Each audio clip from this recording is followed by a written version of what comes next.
6-7 বছর ন্যূনতম লাগবেই। কত 23 প্লাস চলে এখন, 23 ইয়ার্স 4 মান্থস, ঠিক আছে? তো এটা কমই, ঠিক আছে? ন্যূনতম 6-7 বছর লাগবে। অনিয়ম 6 বছর একটা মায়ের আমি যে কথা দিয়ে বইলাম যে বিএড করো, এটা করো, যেটা করো, আজকে এটা 2-4 দিন পরে পরে কথা বলে ঝগড়া এতলা পরিমাণ।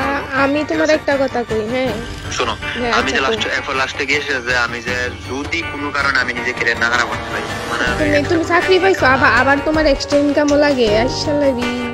তুমি কি মনে করো? তুমি কি পাও গো? আমার কথা তুমি কি মনে করো চাকরি বাকরি পাইলে পাইছে? তো আমরা তো বেকার, আমরা তো এটাই মনে করব। এই তো বেকার দিকে তো বুঝাছ না, যার যেমন ইনকাম এটা লই খরচ। আমার ওই যে আমার থেকে 3 টাকা বেশি বেতন পাই। আচ্ছা কোসেন আজকে যদি তুমি চাকরি না পাইতা তুমি বিয়া করলা না হইলো? তাইরে বাদ দাও, কেউ না কেউ করলা না হইলো?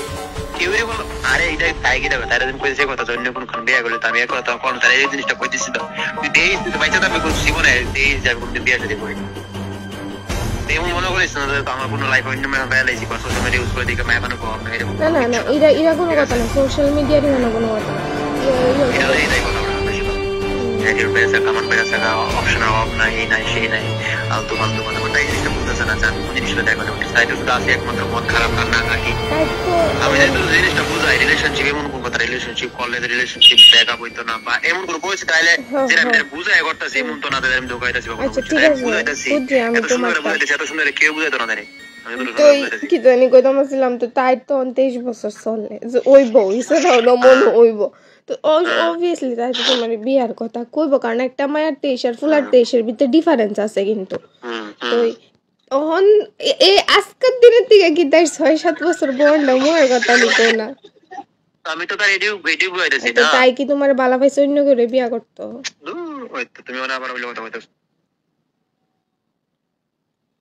আবার সেম কথা করে গেলে বলতেছ আচ্ছা কোনা তাই কেমনে মনটারে বুঝাইতো যে ঠিক আছে তাই অন্য কোনো দিকে মনে করো তাইরে আমরা বুঝাইলাম কইরা লাও বাদ দাও কইরা লাও কইরা, কিন্তু তাই তো মনটা মানতে হবে, তাই তো মনটা মানতেছ না, এটাই তো মেন কথা।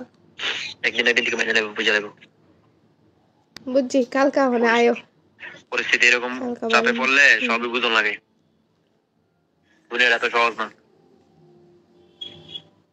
দুনিয়াটা বহুত কঠিন, টাকা ইনকাম করা বহুত কঠিন।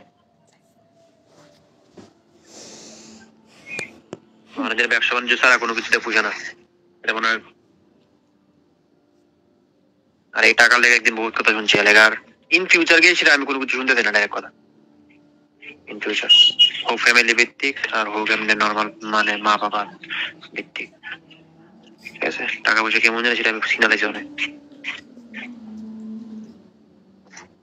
টাকা পয়সার লেগে বহুত কিছু স্যাক্রিফাইস করার লাগে, নিজের বন্ধু বান্ধব জায়গা, নিজের গার্লফ্রেন্ড জায়গা, নিজের বউ ছেড়া জায়গা আরেকবারের কাছে টাকা পয়সা মানে গান বানাইতেছে না, নতুন নতুন মুভি বানাইতেছে টাকা নয় সেটা মোটিভেশন। ফার্জি ওয়েব সিরিজটা দেখো? দেখতে পাইছি। দেখছো নি?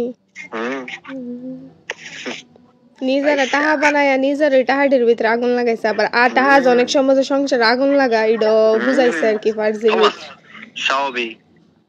সত্যি কথা বলতে গেলে যেটা রিয়েলিটি নিয়ে সে অনেক মানুষ মুভি বাগেরা সিরিয়াল বাগেরা ওয়েব সিরিজ সবকিছু বানায় মানে ক্রিয়েট করতেছে পয়সা बहुत कुत्ती चीज है।